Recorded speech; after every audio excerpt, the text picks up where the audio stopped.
Lupa Marina Kadai Cheng Labor Fangani, Langana IDP Singi Tabak Toboda, Pukil Singde, Utok Jabani Bimol. Was a Masiwa for Masikuina, Alternative Theatre Group Ki, Tarasuba Mapokumongi Toram, the Ivoya Mashumana Sangin, the Panto Kiba Toram, those are Bimol Fundo Kibani, Sam Danza.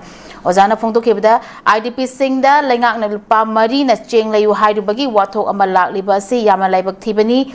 Langakna IDP Singi Damak Nintina Tigatuna, Tabak Tobagi, Mahuta, Pangtoga Taushinba, Lagi Jaban, Tadopagi, Mawong Adumakni, Jatarak Lipasi, was a high from so, or Jaiva Motkarman.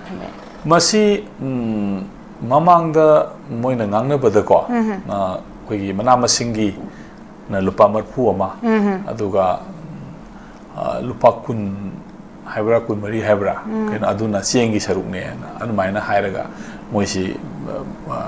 The Toraga Moisi Gomena, quick and Toraga, quick responsibilities Lauraga, Kanagumba coordinator, Kutanga, Trakanum Kutanga, Peter Kanda, the Moiki over my common Kanoma, Sinbra, over my Maggie area, my lady, my relief center sing Adugi, Maggie Kanugi Matungina. Jaipagada Mungi Matungina, Moising a said mina, Silagalera Mani, the problem am Tolokpa, do not do Hale, do not do that, or have Mayam Tolopodegi, Masi, a DBT had direct benefit transfer system, Kutanga, Moigi Masagi account by Sasing a Dusangalaga, Koyatoni and a high benevo. And that was the library should Lupa Marpu Marisang, Lupa Marpu Marisida, Isanga Pigi, the Lupa Marpuni and Legere, and Lupa Marisina Sian Kamai while the Saduna have issue to never. As upon Masam Kayano, Idana, a Putopum Sango. Yes. Upon Masim IDP, Siengira, Almanam Masingira, Karikira, may categorize the one at Tabada. Sara Amada, Qua, Natragana, Milamada, complete Wenako, Siengi Hawaii, Aduga Dagina Tabada. Complete Wena, Sara Amada, Lupa, Sukni, Haidana, Moina Masiki, Hoigi. Kanoma Shemam Hosiki blend white paper and Putukum Sange. My Putukum Sange among my one take one. I labor IDP sing the pity but my benefit. A share Lopa Marpu Marisi Kaktan Noisilo Haina Puna Hybra, Natragana seeing in a tongue album Hybra, Hyber sing a share. Must he categorized over to the Hyber when white paper do Udam Kangmangam de was ago. Masidi my Maggie, Hosili film to the Moikanana Bunomuda, Hosilupa. Marfu to Nasara, Nation by Hiam, more of the Awaba Port Amadi, or even Evo. One of these Ojile Banamasin, Kutang Latang, the Chana, but Yamtina, Labaki, film Sida, Lady Paposity, I am Patadubu Mase, Aquena, Moida, minimum support hypothetical.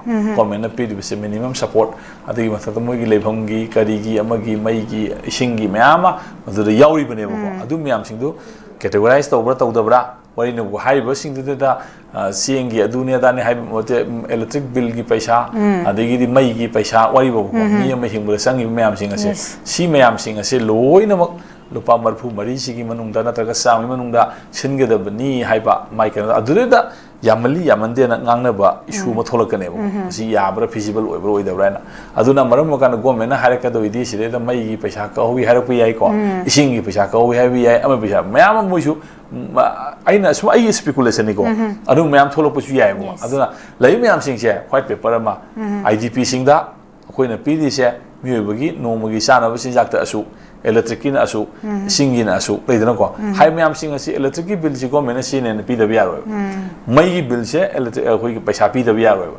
I don't mean I'm singing as had a budget of the sanction of Sang, electric in Asini, Aduna, Adugi, put me am singing as when IDP, the PD Pashasi, correct over them Niana, Lupasama people, any people, what you or not Ragana, High Pashasi, Lupasanini. Singantorise, other Maigi, Shingi, Pashana Sukahore, Simasi auto debit Toroga, Maigi account, the Sangivani, Shingi account, the Sangivani, a Lahori Potion, a Sini, Waribo. And my Toroga, Noinamin, a Maigi, Shingi, no city, Noina Minesto with a program like a port over in a gomena Madu, in common prem, the Minesto Winnie, at the high was in a Sini, at the Shingi Kari port, at the Sikano, at Tongan Baketa Late. Lupasam, Sina Singatoni, Sanava, Yanga, Pishang, Aduada, Winama. See, I'm Tamoishan, one disangable. Lamiam Singa, Suru Muru Nationable Man of Potamo Urisha, Masi Akushu Gianta, the Malay, one of the Aquena, Madure, Mrs. Yaroga, DC, with a cotton throw, Bonatavina. I think he claimed Lamiam Singer.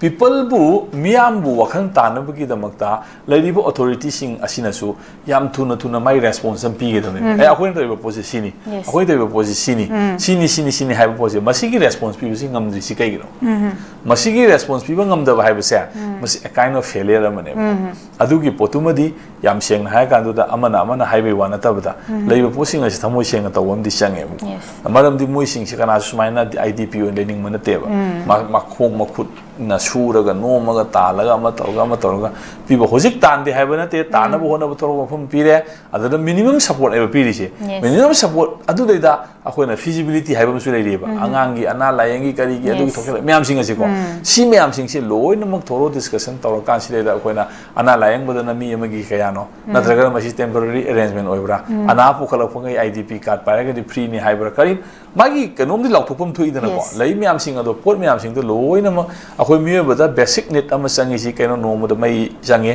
sing sange sana basin jak sange adi firol mayam du di mayang gi donation adu ada matam gi lakpe ama lakpe ko adu gi wadu tonga bam ni sana ba mai ising then healthcare system education system education hai mayam sing ase loina masi categorize tor kan du da black and white ta idp sing di sini ko government locally ba posena mayak senga thama kan du da mai area du da input to utpata raga di problem thoina khaleba maside da karigum makhadi overlapping oina ba government gi pisari tabi or musu ai ko government ga to yana bisin bai tare ko adar utaya da khardang utpa public account le public domain le na bi da mukta adu mai da pose tasena ngamdraga na akoi ngamde akoi smaidong center dei phantanari natra ama tawduri na pukchen sengna haina bam sange bu adu haira kandu da pose dum magi reality tholakani leiba pose akoi overlapping tongna da pona nakai sengna health care gi paisa na su senghen tawi adi adman adu tawi haira kandu da government na magi auto system de arrange tawada pose health care gi saruk sini adegi di kanoji gi saruk sini idp de lupa sani piren khalasi nomoda health care gi paisa na health care provision gi lupa tara yawren khalo natraga na mai gi na lupa kun yawren khalo hayo me am singa sidi government na magi auto system da arrange tawada ni lemo bu singa sina saba gi ni haina paisa du full magi debit tu changbira ga di ko adu su phaba adu me am sing do khoi punna khoi public domain da thambam sangi maram di leiba posi miam gi ya phana bagi da mukta miam gi accountability di legadam ni da ko adu gi accountability si loina ma khoi na khangba yai hai bagi da mukta right to information epu leram ni da ko ada mi bagi wakal pung da singnai ba nungnang ba mayam sing asi ko na bagi da mukta masi gi da mukta white paper amadi masi government na pudokon to i na ai sumai thamse